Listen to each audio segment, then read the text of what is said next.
ప్రభుత్వంలో డిప్యూటీ సీఎంగా నారాయణస్వామి ఓ వెలుగు వెలిగారు. కీలక శాఖలు ఆయన ఆధీనంలోనే ఉన్న వాటి గురించి పెద్దగా మాట్లాడేవారు కాదు. మీడియా మైకులు కనబడితే టీడీపీ అధినేత చంద్రబాబు నాయుడుతో పాటు ఆయన కులాన్ని తిట్టడమే పనిగా పెట్టుకున్నారు. ఇప్పుడు ఓటమి తర్వాత ఆయన వాయిస్ మారింది. మాజీ సీఎం జగన్ రెడ్డి సామాజిక వర్గం తనను దెబ్బతీసిందంటున్నారు. ఇదే సమయంలో తన బాధను బయట పెట్టుకోలేకపోతున్నారని అంటున్నారు. ఆ క్రమంలో దళిత నేత నారాయణస్వామి వ్యక్తపరుస్తున్న నిర్వేదం చర్చనీయాంశంగా మారింది.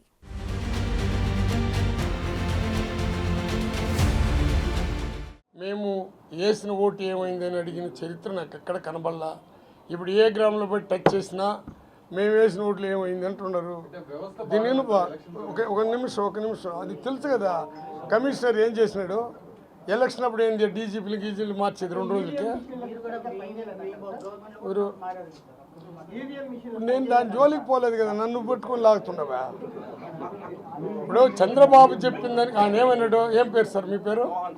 మోహన్ గారు ఏమన్నారు, చంద్రబాబు నాయుడు ఇంప్లిమెంట్ చేస్తాడు అన్నాడు. నేనేమన్నాను, చంద్రబాబు ఇంప్లిమెంట్ చేయకపోతే కూడా పవన్ కళ్యాణ్ క్వశ్చన్ వేసేదానికి వచ్చినాడు, ఆయన ఖచ్చితంగా చేస్తాడు, క్వశ్చన్ వేస్తాడు. ఆయన కూడా క్వశ్చన్ వేయకుండా గప్ చెప్పని నిలిచిపోయా. నేను మొన్న ఆయన ఫోటో కూడా పెట్టండి, మా ముఖ్యమంత్రితో కూడా ఆయన సమాజంలో ఆయన ఫోటో కూడా పెట్టండి. వాళ్ళ బాధలు ఏముందో, వాళ్ళు ఎట్టా అవసరపడుతున్నారో దేవుడు తెలియలా. మనం ఎందుకు ఇప్పుడు తొందరపడేది? నన్ను అడిగితే ఇప్పుడు 2 నెలలు 3 నెలలు నేను చంద్రబాబుని విమర్శించేదానికి రాలా. ఈ పథకాలను కంటిన్యూ చేయమని చెప్పేదాంట్లో దాంట్లో 2 పథకాలంటే నాకు చాలా ఇష్టం. ఎలక్షన్ కమిషన్ వల్లే వైసీపీ ఓడిపోయిందన్నట్లు మాట్లాడుతున్నారు మాజీ డిప్యూటీ సీఎం నారాయణస్వామి. ముఖ్యమంత్రి చంద్రబాబు నాయుడు పేరు చెప్తే సామాజిక వర్గం పరంగా చెలరేగిపోయి నారాయణస్వామి ఆయన్ని విమర్శించనంటూనే అమ్మఒడి, ఆరోగ్యశ్రీ ఈ 2 పథకాలు కొనసాగిస్తే దళితుల అభ్యున్నతి సాధ్యమవుతుందని వివరంగా చెబుతున్నారు. పనిలో పనిగా ఓటమి తర్వాత ఇంతకాలానికి మీడియా ముందుకు వచ్చి కూటమిచ్చిన హామీలు ఎలా అమలు చేస్తారని ప్రశ్నిస్తున్నారు. నేను 2 అడిగినయా, ఇంగ్లీష్ మీడియంని కంటిన్యూ చేయమను, అమ్మఒడిని కంటిన్యూ చేయమను, ఆరోగ్యశ్రీని కంటిన్యూ చేయమను చాలు. ఈ 2 వచ్చిందంటే సమాజంలో ప్రతి పేదవాడు కలెక్టర్ అవుతాడు. అది జగన్మోహన్ రెడ్డి కోరిక, దాన్నైనా నెరవేర్చమని ఆయన అడుగుతుంటా. వాళ్ళు అట్టగాదు, మా సుప్రీంకోర్టు జడ్జి పిల్లకాయలు చదవాలా, నా బిడ్డలు చదవాలా, కూలి చేసుకునేవాడు బిడ్డ చదివితే మా కూలికి ఎవరు వస్తారని ఇప్పుడే తెచ్చింది కదా. మన అదేంటి ఏం పెట్టది పేట నచ్చలో ఇప్పుడే ఇన్సిడెంట్ కూడా చెప్తున్నాను కదా. ఇంకా దాన్ని మళ్ళీ అడిగితే నేనేం చేసేది సార్? ఎవరు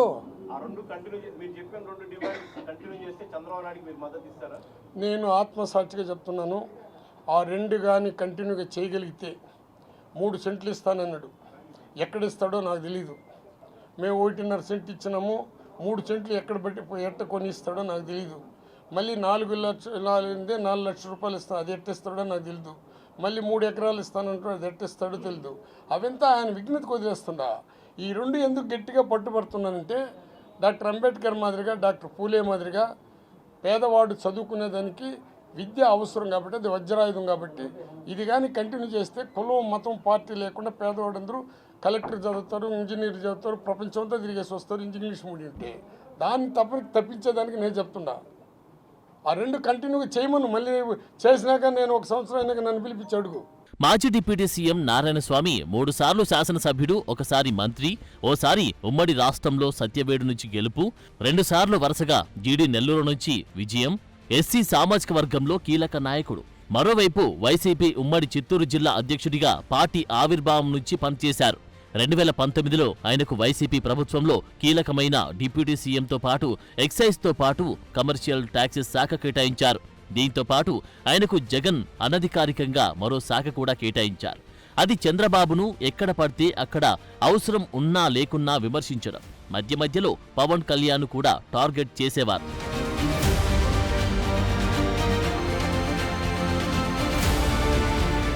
అయితే నారాయణస్వామి ఆ అనధికార శాఖ బాధ్యతలే సమర్థంగా నిర్వహించారన్న పేరుంది. ఇది శృతి మించి చంద్రబాబు సొంత సామాజిక వర్గంతో పాటు సొంత నియోజకవర్గంలో తనకు అసమ్మతిగా తయారైన రెడ్డి సామాజిక వర్గాన్ని సైతం నిరంతరం విమర్శించేవారు. ఆయన తన శాఖల పనితీరు గురించి ఏ రోజు మీడియా సమావేశంలో మాట్లాడలేదు. కానీ చంద్రబాబు పవన్ కళ్యాణ్ మాత్రం నిరంతరం విమర్శించారు.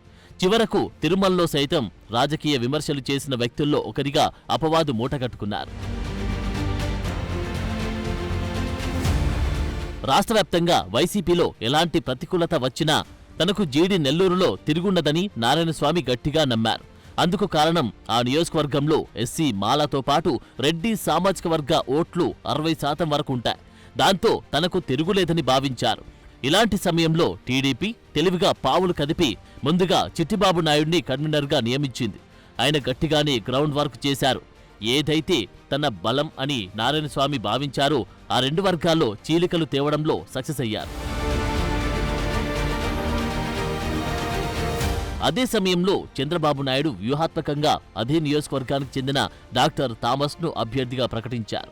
అటు చూస్తే వైసీపీ నారాయణస్వామిని ముందుగా ఎంపీ అభ్యర్థిగా ప్రకటించి ఆయన ససేమిరా అనడంతో తర్వాత మళ్లీ జీడి నెల్లూరు ఎమ్మెల్యే టికెట్ ఇవ్వడానికి అంగీకరించింది. అయితే ఈసారి ఆయనకు కాకుండా ఆయన కుమార్తె కృపాలక్ష్మిని అభ్యర్థిగా ప్రకటించింది. ఆ గందరగోళం సర్దుబాటు చేసుకోవడానికి నారాయణస్వామి పుణ్యకాలం కాస్త గడిచిపోయింది. కుమార్తె విజయం కోసం చివరి రోజుల్లో ఆయన ఎంత కృషి చేసినా ఉపయోగం లేకుండా పోయింది. ఎన్నికల ఫలితాల తర్వాత చాలా కాలం పాటు కనిపించకుండా పోయిన ఆయన తాజాగా మీడియా సమావేశం పెట్టి మరీ నియోజకవర్గంలో అభివృద్ధి పనులు ఆగిపోయాయని ఆవేదన వ్యక్తం చేస్తున్నారు. అదే సమయంలో మీడియా అడిగిన ప్రశ్నలకు డొంక తిరుగుడుగా సమాధానం చెప్తున్నారు. డిప్యూటీ సీఎం అయిన తర్వాత టికెట్ల కోసం నలుగురికి సిఫారసు చేయాల్సి ఉండగా తన సీటు దక్కించుకోవడానికి అనేక కష్టాలు పెట్టారని, తనకంటే సత్యవేడు ఎమ్మెల్యే ఆదిమూలం తిరగబడి మంచి పని చేశారని, ఆదిమూలాన్ని అనేక ఇబ్బందులు పెట్టారని ఆఫ్ ద రికార్డ్గా చెప్పుకొచ్చారు. నేను కులాన్ని గురించి ఇక్కడ మాట్లాడకూడదు, కానీ దాన్ని కూడా ఎవరే వక్రీకరించి రాస్తారేమో. కానీ ఎప్పుడు కూడా జగన్మోహన్ రెడ్డికి సంబంధించినటువంటి తన సామాజిక వర్గం కేవలం గౌరవంగానే బతికే వర్గంగా కనబడింది. అది వారికి కూడా గౌరవం లేదనే ఒక ఆలోచనతోనే మేము కులాల గురించి జగనన్న ఎక్కడ ప్రస్తావించలా. పేదవాళ్ళ గురించి ప్రస్తావించాడు, కుల వ్యవస్థని దూరంగా పెట్టాడు, మత వ్యవస్థని దూరంగా పెట్టాడు. అది కూడా కొంత మాకు ఇబ్బంది కలిగించే కార్యక్రమాలు జరిగింది. అన్నిటికన్నా మించి జగన్మోహన్ రెడ్డి గారు 2014లో తన సొంత నిర్ణయం తీసుకున్నాడు. ఎమ్మెల్యేలను సెలెక్ట్ చేశాడు. ఆ రోజు 67 మంది గెలిపించాము. 2019లో ప్రజా సంకల్పయాత్ర చేశాడు. ప్రజల యొక్క మనాన్ని కనుక్కున్నాడు, ప్రజల యొక్క బాధలను కనుక్కున్నాడు. సొంత నిర్ణయంతో ఎమ్మెల్యేలని సెలెక్ట్ చేశారు. ఆ రోజు కూడా 151 మంది గెలిచాము. మరి ఇప్పుడు 151 మంది గెలిచి ఇన్ని పథకాలు వేసి మేమేదో బాగా తప్పు చేసినట్టు, పేదవాళ్ళని కడుపు కొట్టినట్టు ఇది ఒక పెద్ద ప్రచారానికి పోయింది. దీనికి కారణం ఏమంటే ఈ సర్వేలని అదేని ఇదని రకరకాలుగా పెట్టి మేము దెబ్బతినేదాన్ని కూడా ఇది నేను ఈ మాట అంటే నన్ను పార్టీ నుంచి కూడా సస్పెండ్ చేస్తారేమో, కానీ ఇది నా హృదయంలో ఉండే మాట చెప్తున్నా. ఎవరికి కూడా ఆయా నియోజకవర్గంలో ఉండేవాళ్ళు ఎమ్మెల్యేలని అందరినీ మార్చినాము. మార్చినోడు ఎవడు గెలవలా. మా పార్టీ నుంచి వేరే పార్టీలో తెలుగుదేశం పోయి చేరిన వాళ్ళు కూడా గెలిచినారు. దీన్ని జగనన్న ఇప్పుడైనా ఆలోచించుకొని కార్యకర్తలని కాపాడుకుంటున్నాడు మన చంద్రబాబు నాయుడు గారు. జగన్మోహన్ రెడ్డి సొంత సామాజిక వర్గం తీరు వల్ల పార్టీకి ఇలాంటి పరిస్థితి వచ్చిందని పరోక్షంగా చెప్పుకొచ్చారు. వైసీపీ అభ్యర్థులను ఇష్టానుసారం మార్చినా ఎక్సైజ్ శాఖ తనది అయినా పెత్తనం ఎవరిదో అందరికీ తెలుసునని నిర్భేదం వ్యక్తం చేశారు. మొత్తం మీద ప్రెస్ మీట్ సమావేశంలో చంద్రబాబుపై విమర్శలు చేయడానికి ప్రయత్నించి మీడియా ప్రశ్నలకు సమాధానం చెప్పుకోలేక మధ్యలో ఆపి లేచిపోయారు. ఏదేమైనా అగ్రకులాలపై ఇష్టానురీతిన చెలరేగిపోయి ఇంతకాలం రాజకీయం చేసిన ఆ సీనియర్ నేత ఇప్పుడు పరిస్థితి తిరగబడడంతో పూర్తిగా ఆత్మరక్షణలో పడడం చర్చనీయాంశంగా మారింది.